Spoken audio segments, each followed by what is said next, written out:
to Artists of the Chippewa Valley, presented by Community Television here in Eau Claire, Wisconsin.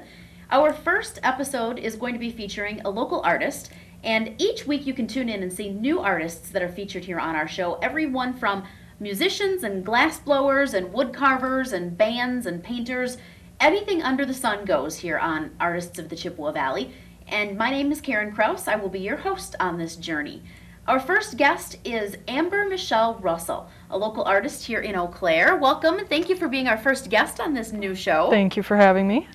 Give us an idea of how artistry came into your life in the first place. Let's just jump in with that. Okay, I would have to say ever since I was a young child, I was constantly coloring, drawing, what have you. I would always have a sketch pad. You know, other kids would be outside playing. I was constantly drawing, you know, staring out the window, doodling. It's pretty much something that I always had to do. When I was younger, I always wanted to be a cartoon artist, and not going that route anymore, but clearly. Yeah, so, you know, I mean, art for me was always really important, so. Okay, so you were the one in math class, not paying a lot of attention to Yes. math, but really creating things along the side Math of your notepad. was not my subject. Probably why I went more on the creative side, so. Right. Well, before we get into your artwork and actually what inspires you, just give us an idea of where you grew up and, you know, how you came to be here in Eau Claire and what your life story is. Sure. I was born in the cities, the Twin Cities in St. Paul. I moved kind of all around. We stayed in Kentucky. We stayed in Superior and Duluth. We moved to Eau Claire when I was about 7.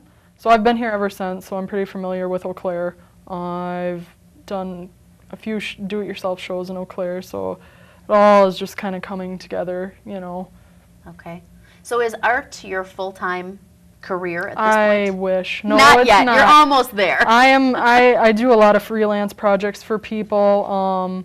I started out doing portraits, which I have a couple here. I do a lot of graphite commissions for people, just focus on realism. Paintings are something that I do for myself. It's more of an emotional outlet, so people are interested in those as well, but a lot of times they come to me for graphite work, so as far as commissions and everything like that. But. Okay, so you are making money as an artist. Yes. That's the dream right Very there. nice. Of course, yes, it is. So Nice. when you're not painting, when you're not working on things like this, what takes up your time? I actually work in retail at a thrift store. That would be my true form of income, you can say. But my free time, you know, I'm constantly doing something artistic. I feel like I need to be painting, drawing, doing something just to sort of function, I guess. I need that time for me to do artwork, I guess. Sure. I think everyone needs an outlet of some sort, Correct. whatever it be. Yes. I cannot draw stick people, but that's for another show. Right, exactly. What about the tools of the trade? What do you prefer using? What do you prefer painting? I know that you've got a lot of the graphite, you've got a lot of color and emotion, but what other kinds of tools do you actually prefer using? Well, I would say for painting, I tend to go with acrylic just because I know acrylic very well. I get very impatient, so it dries very quickly, and that's always nice. Whenever I'm painting, it's kind of, I don't have a plan, I just kind of go for it because it's kind of Really? an emotional release. I mean, I'll sketch something out, you know, the basic like concept I'm coming up with, but in the end, I'm just throwing paint on the canvas and wanting to create something. As far as my graphite drawings, those are really time-consuming, highly detailed, so that I have to plan out, you know. I use probably 4 to 6 different types of graphite. You know, I have different materials, smudging, you know. I use my eraser a lot for highlights, that type of thing. So Okay. that's quite the process. It's 2 totally different mediums, you know, so. So is it a situation where, you know, on TV and in the movies, when they're portraying artists, they always just sit down and they think, oh, I'm inspired, and they'll go to their canvas, and the next thing you know, they have a masterpiece. Is it really that simple? Do you have to actually think about what you want to paint or to draw, or do you just start putting paper and pen together or brush and canvas together and go from there? Sometimes, sometimes I will pre-plan it out. And I'll think of an idea and I'll be like, this could be really interesting, and I'll draw it out, Okay. But usually, it all depends on the feeling I'm trying to convey with the painting. If I'm going for a more emotional piece, then I am going to kind of just let it come out of me. And I prefer to do it that way. I know a lot of artists, sometimes they want to have a masterpiece, they want it to be their world famous painting. I'm just painting anything I can, anything that I can get out, I'm happy with, so. Okay. So do you have something in life that motivates you to paint? Emotions and feeling. Okay. I guess you could say it's like therapy for me. I think everybody has their own personal demons and whatnot. Some people choose different vices to deal with that. For mine, it would be painting. So I've gotten a lot of different reactions from people. People seem to enjoy my paintings, which I love because I'm doing it just as a release. So it's an added bonus there. But yeah, it's just something for me that I love to do, and it gets out everything.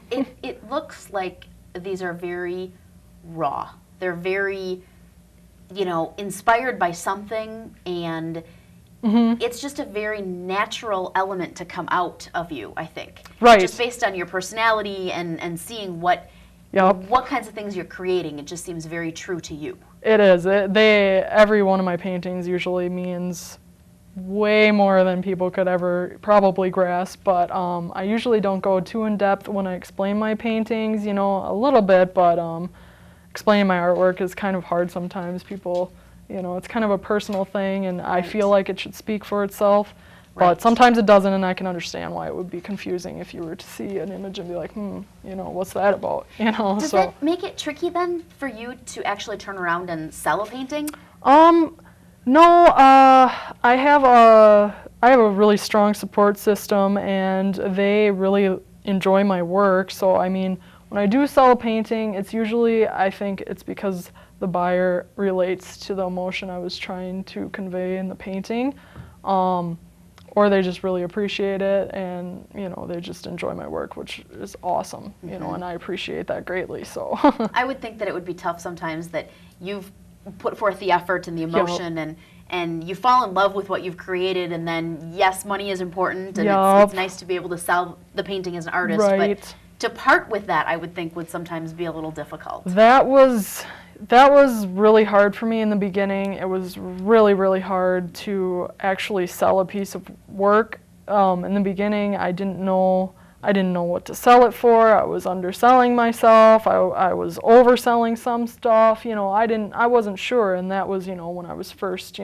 really starting to make sales and, wanting to do this, to make a living off of it. But it's not, for me, if somebody appreciates it enough where they want to buy it, for me, it's kind of like, I appreciate that as well, that they want to buy it, so it's not as hard to let go of a painting now, where it was before. In the beginning, it was really tough. But. Well, and every artist, I think, is sort of carving their own way when they're at that point of getting into resale and getting into actually retailing their items. Yeah, it can be really difficult for some artists, so. Yeah. Well, let's talk a little bit about the paintings, and being, again, that I can't draw a stick person, I'm curious to know what has inspired you, or what was happening at your point in life when some of these were created. Right. I guess I would like to start with the one that I keep going back on. It's titled Greed. Yes. I guess, first of all, what went into this painting? Where were you at this point in your life, and how did you come up with the title Greed? I actually just did this painting not too long ago, a couple months ago. This, I was trying to portray, a decrepit, dying state of our planet. I wanted the city, I wanted the birds, the crows flying. I wanted it to be kind of sad to look at. I'm very much a strong believer in our planet, and I think you know, it's going to crap, to say the least. So that's kind of what inspired this painting, you know. You just get that feeling of overpopulation, things are dying. That's what I was trying to convey, you know. He's just, the crow's there, and he's trying to capture that moment of unhappiness. And I think most people would look at this and they would get that dark feeling. They would they would sense almost something evil about it. Right, and that's why I tried to put a city backdrop, you know, and greed, just I think man's greed is very strong and kind of, like I said, consuming our planet, and that's where I was at that point for that painting. Okay, so, and you said that was relatively recent. That was recent. I did that for an exhibition, actually. I wanted to create something. It was a darker themed art show, so I wanted to do a darker piece for that. Okay. And the detail is amazing. It's Thank you. hard to convey on a television screen, but the detail, I mean, just seeing the different colors of the bird and the details in the background with the buildings and the skyline, and Thank you. Yeah, very detailed, very, very emotional. You look at it, and whether it's your type of painting or not, I think it conveys something in people. That's what I like. That's probably the most important thing about my work. If somebody looks at my work and they don't necessarily like it or they don't get it, they will feel something, you know, even if they're forced, they will feel something, you know, that's what's important. Right. I think. Well, let's take a look then. Let's go to the tall painting back here. I know it's kind of difficult for you to get back here to see it, but I think you probably remember what it looks like. Yeah, I can remember. That one is titled Temple. That would be a very emotional piece for me. A lot of my paintings have to do with suffering, or maybe an aching, broken heart, or just a loss, you know, something very sad. So I always, the heart was supposed to represent that. Then I just wanted her to be very organic, so I wanted her body to kind of be in there. Again, with the branches growing out of her face, you can kind of see. Just trying to make it all come together and flow. So. Right. Well, and I think the nails in the heart, I mean, it almost seems like that could be something that indicates she was somehow deceived. She was something in her life. Exactly. Yep. Lots of betrayal. The nails, you know, but she's still kind of hanging in there, we can say. So that's where I was for that one. And how long ago was it that you created that piece? That was actually really recent. That's probably my most recent one. Okay. So that was actually, that was probably about a month ago. Okay. Yeah, it was pretty recent, so. Okay. So, again, being that this is real life and TV right here in Eau Claire. Correct. And we're not in the movies or anything. Yes. You know, I've got to ask you if a lot of these dark things have any connotation, any relation to things from your past. You know, a lot of people think that that's the only art form that's out there, that a lot of artists, that's the way they express themselves, is that there's something repressed from their childhood. Is that really the case, or is it sometimes just as much as you have the emotion and the desire and you just go for it? You know, that can be the case for some artists.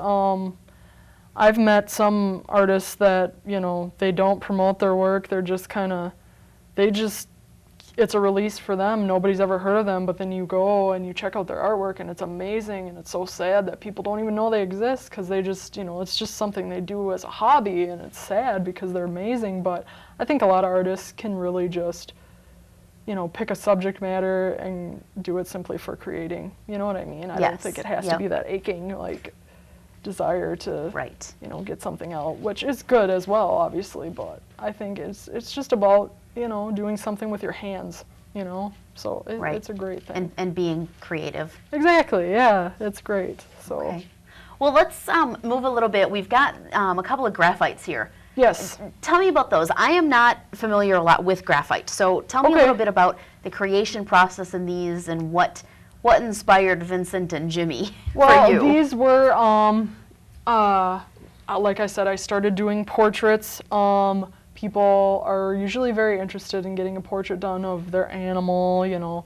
I did Vincent Price for an older art show, and he was just a good guy to draw because people love him, so I wanted to draw him. Very recognizable, obviously. Right, and I like to pick people that, somebody would see that and be like, oh, that's so-and-so, wow, that looks a lot like them.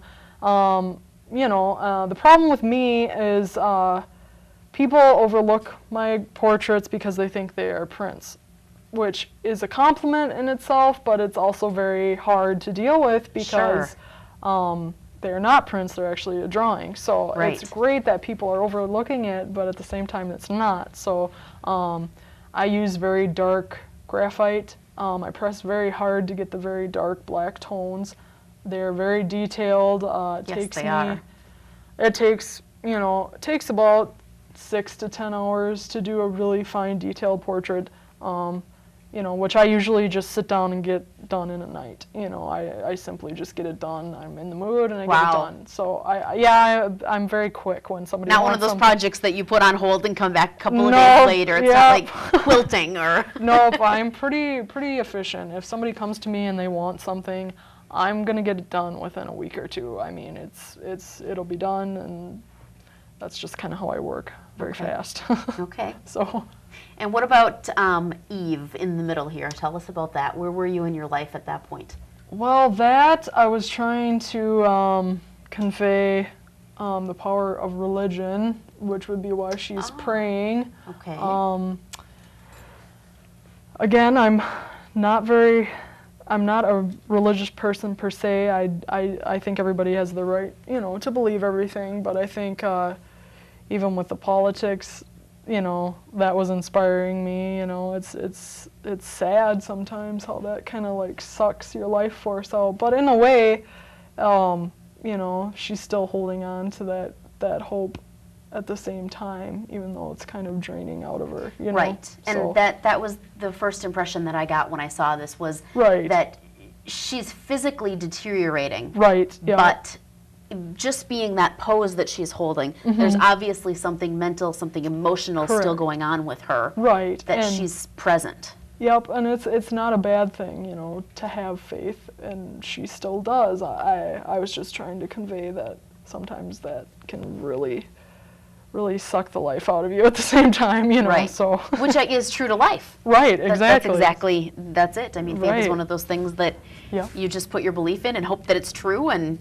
that's what gets you through the day. Exactly, yeah. Well, let's talk about End of the World. That's another graphite and acrylic, and obviously there's an emotional response, but I haven't figured out what to feel yet. Right, that one, that is probably one of my favorite pieces that I've ever done. Again, that has to do with the state of our planet. That is seeing a theme. Yes. I wanted the young infant to have a gas mask on just because of the pollution and how horrible it would be for them to grow up, 100, 200, 300 years from now with the state of our planet and how it just seems to be devolving and, global warming and all that. And then, I just wanted it to be very powerful, so I added the rib cage and the veins and everything. I wanted it to kind of be like, what's going on there? That's all. I wanted it to be a horrible, unpleasant image, to make people think like, what is that about? Right, so that there's something going on there. Right. So that is actually one of my favorite pieces. So. Okay. How many pieces would you say that you have done in total? Oh, geez. Since you really got serious about this. 60 maybe. Okay.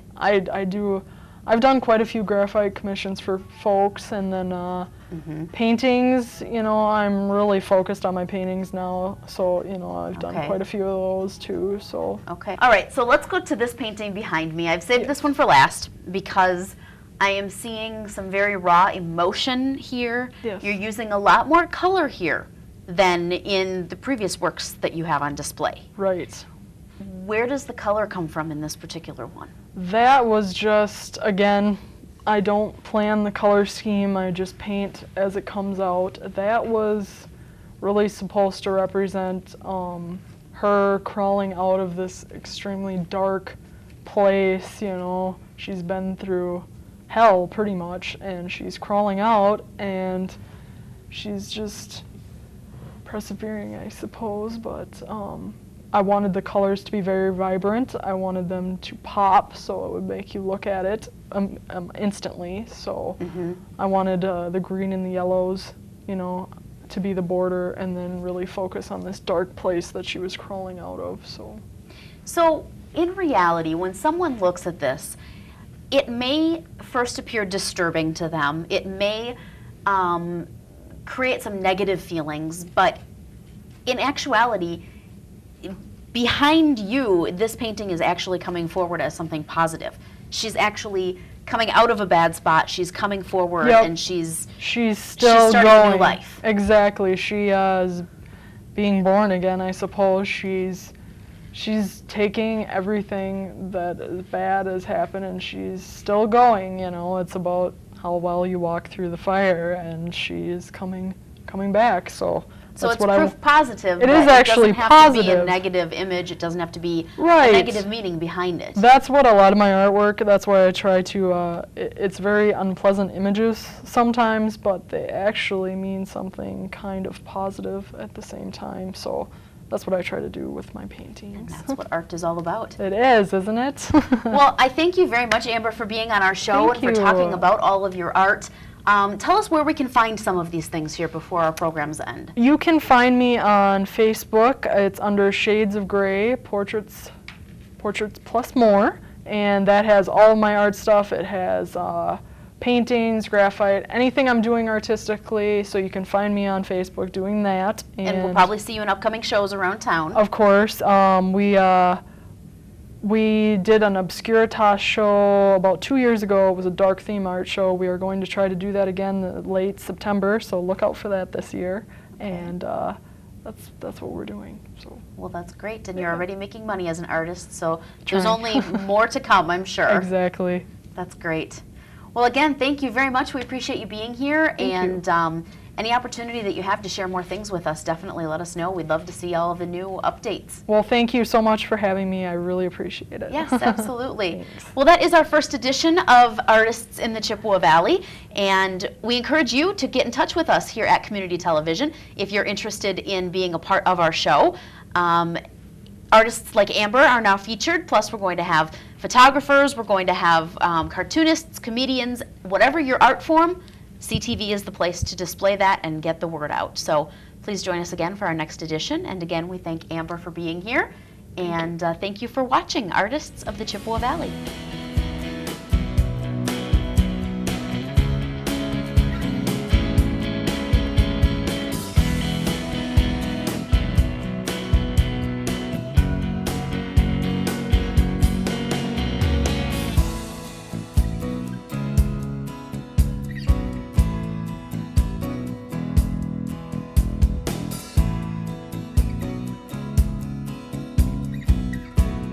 This program was recorded and presented by Chippewa Valley Community Television. Chippewa Valley Community Television is made possible by continuing community support. If you'd like to volunteer or make a donation, you can contact us by calling 715-839-5067 or on the web at www.cvctv.org.